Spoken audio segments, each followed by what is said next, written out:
बाद शिकार करते हुए कबूतरी को जाल में फंसाकर घर लौट रहा था जब अचानक बारिश शुरू हुई। भीगा हुआ वह आश्रय खोजते हुए पेड़ के खोल में जा घुसा। कबूतर अपनी पत्नी की अनुपस्थिति में व्याध का स्वागत करता है और उसे ठंड मिटाने के लिए आग जलाता है। फिर भी भूख से उसकी चिंता बढ़ जाती है। कबूतर विचार करता है कि अकेले जीवन जीने से बेहतर है अतिथि की भूख मिटाना। वह आग में कूदकर स्वाहा हो जाता है। अपनी पत्नी के बलिदान से कबूतरी व्यथित होकर आग में कूद जाती है। यह देख व्याध का दिल पसीजता है और वह जीवन भर जीव हत्या छोड़ने का प्रण करता है। किनारे मुनि याज्ञवल्क्य प्रार्थना कर रहे होते हैं।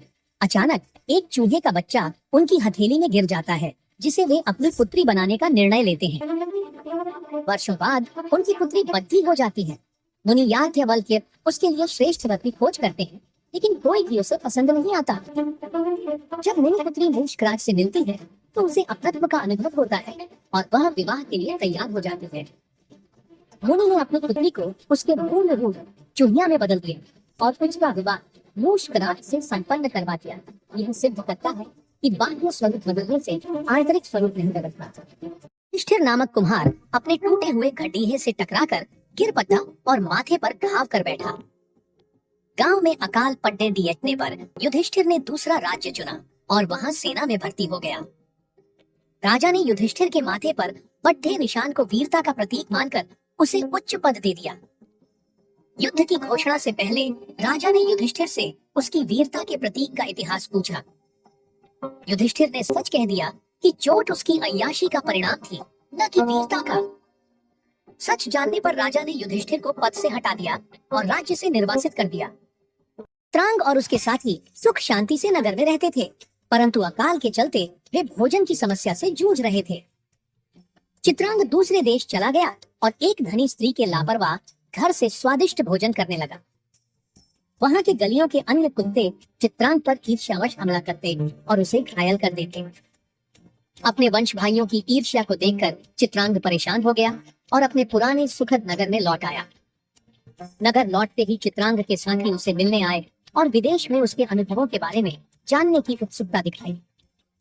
चित्रांग ने अपने अनुभव साझा किए कि विदेश में भले ही भोजन था, पर मिलजुल कर रहने की भावना नहीं थी। शांत तालाब में शतबुद्धि और सहस्त्रबुद्धि नामक मछलियां रहती थीं, जिन्हें अपनी बुद्धि पर बहुत गर्व था। समाचार सुनते ही एक बुद्धि ने सबको चेताया, पर शतबुद्धि और सहस्त्रबुद्धि ने उसे अनसुना कर दिया। पूरे तालाब की मछलियां और जीव एक जगह इकट्ठा हुए, लेकिन मछलियों ने पलायन का फैसला नहीं किया। अगले दिन मछुआरे जाल डालकर लौट आए। एक बुद्धि सुरक्षित स्थान पर चला गया।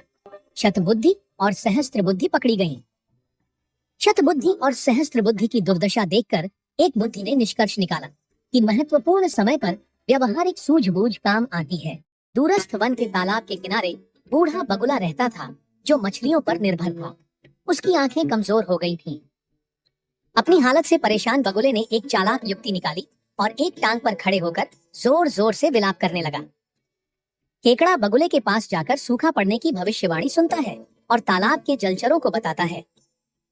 बगुला छल से मछलियों को झील के नाम पर पत्थर पर पटक मारता है। हर दिन एक मछली उसका आहार बनती। एक दिन केकड़ा जब बगुले के साथ जाने की जिद करता है, बगुला सोचता है कि आज केकड़े को ही खाया जाए। लेकिन केकड़ा चाल समझ जाता है और बगुले की गर्दन पर अपने नुकीले दांत गाड़कर उसे मार डालता है